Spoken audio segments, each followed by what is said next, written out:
Hi class, this is William again. If any of you took a public speaking class in high school, there's a good chance that at least one of the speeches required that you use a visual aid. Further, it's likely that that particular speech was the most valuable speech of the semester. This has unfortunately given people the false impression that visual aids are usually a good idea, when in actuality, typically visual aids are not a good idea. Visual aids and speeches in this class are optional, but I want to talk to you about under what circumstances should you want to use a visual aid and what circumstances should you avoid it. Now, when I mention that visual aids are often a bad idea, for many of you that may have surprised you. So to demonstrate my point, a major part of the president's job is giving speeches. Now, the president has a huge staff, a virtually unlimited budget. Let's be honest. Imagine the visual aids that NASA or Space Command or Cyber Command of the U.S. Air Force would be able to come up with. Now, when's the last time you've seen a president use a visual aid? If visual aids were a good idea, he would use a visual aid in every speech. Now, I was kind of a weird kid. I started following the news and such when I was a young child.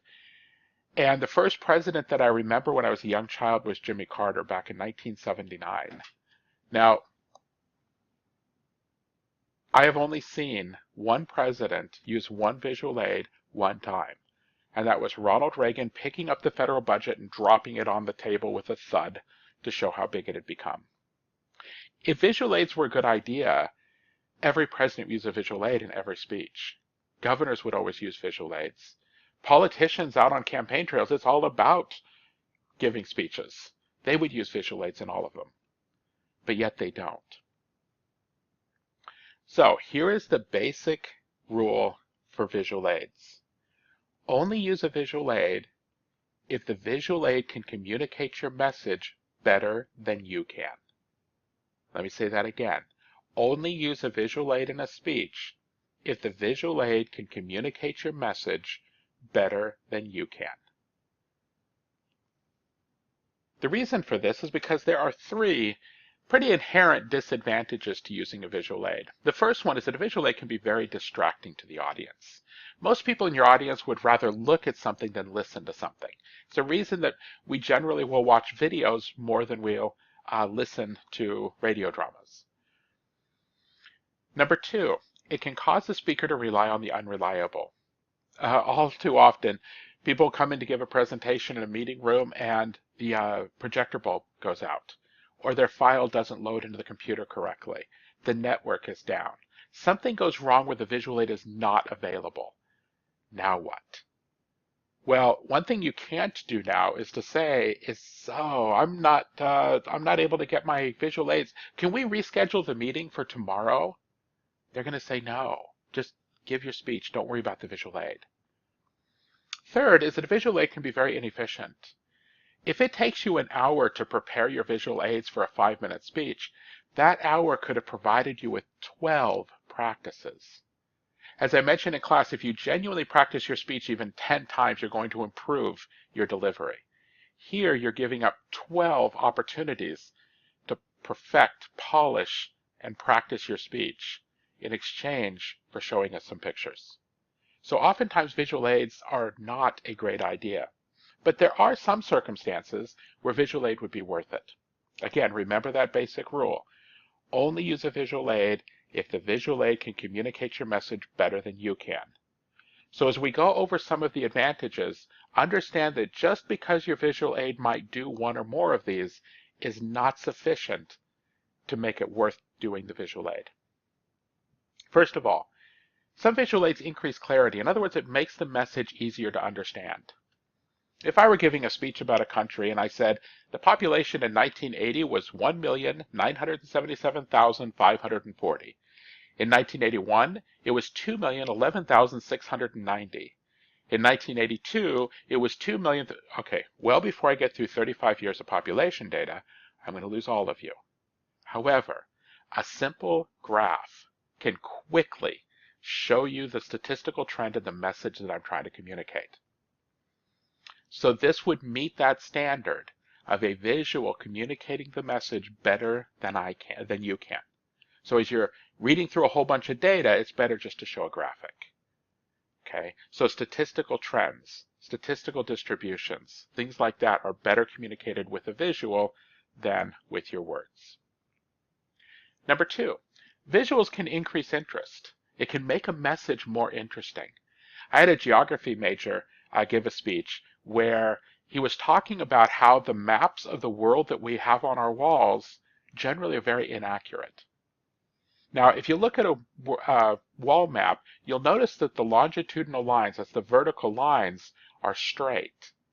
However, our planet is a sphere, and so the longitudinal lines actually are not straight. And as a visual, he showed us a map of how the world actually looks, with the longitudinal lines not up and down straight. And you could certainly recognize that it was Earth. It wasn't completely different, but it was different enough to really cause a lot of raised eyebrows and surprise. So sometimes a visual can make your message more interesting. Number three, some visuals can actually reduce stage fright.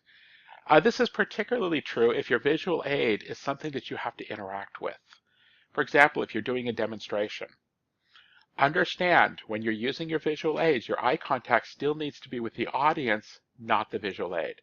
So if you're doing a demonstration, you need to be able to do the demonstration without looking, so your eye contact can still be with the audience.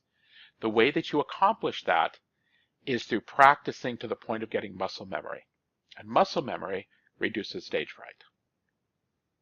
Number four, some visual aids make a message much easier to remember. There's an old Montessori school philosophy that many of you might be familiar with. It says, I hear, I forget, I see, I remember, I experience, I understand.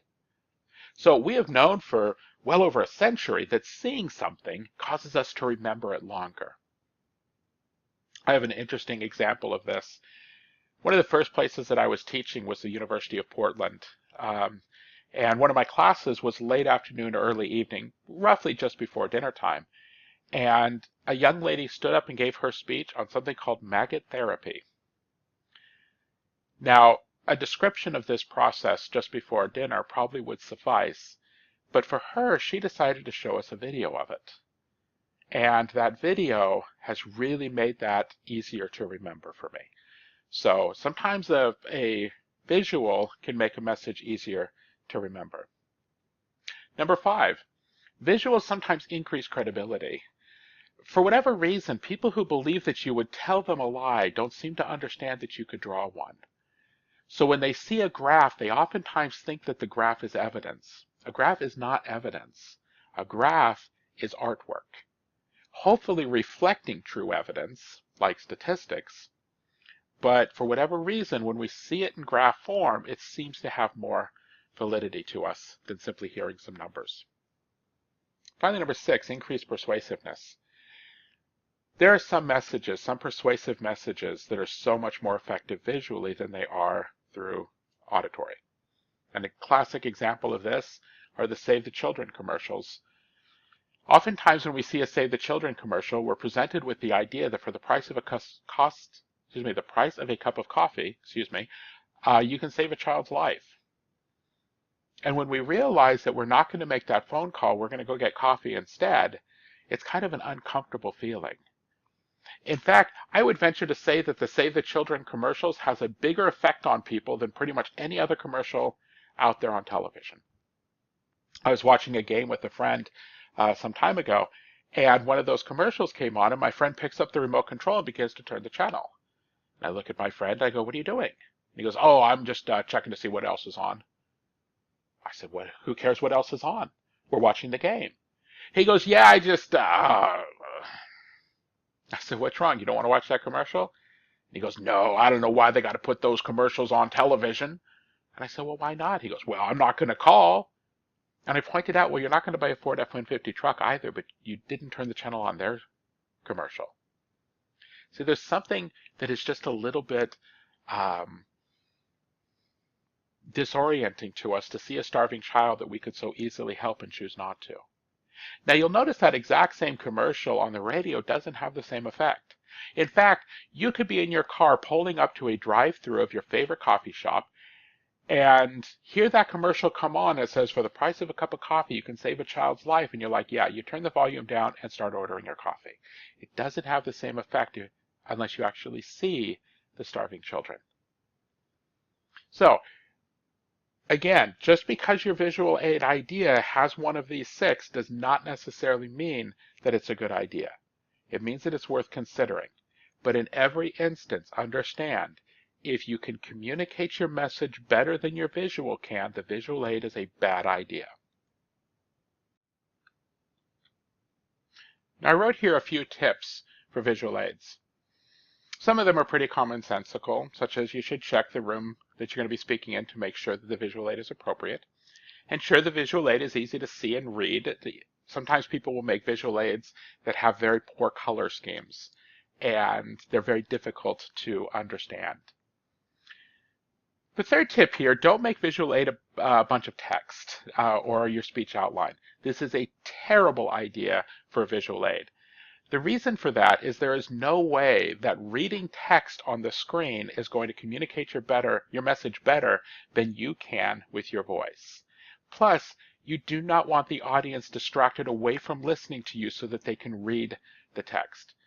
So a very, very bad choice is to have a lot of text as your visual aid. You want to keep your eye contact and focus on the audience, not the visual aid. And certainly avoid looking at your visual aid when not referring to it. The reason for that is when you look at your visual aid, your audience's attention shifts to the visual aid as well. And you want to avoid taking it away from your message. So, the basic rule, do not use a visual aid unless the visual aid communicates your message better than you can. If it does, the visual aid is a good idea. Thank you for listening.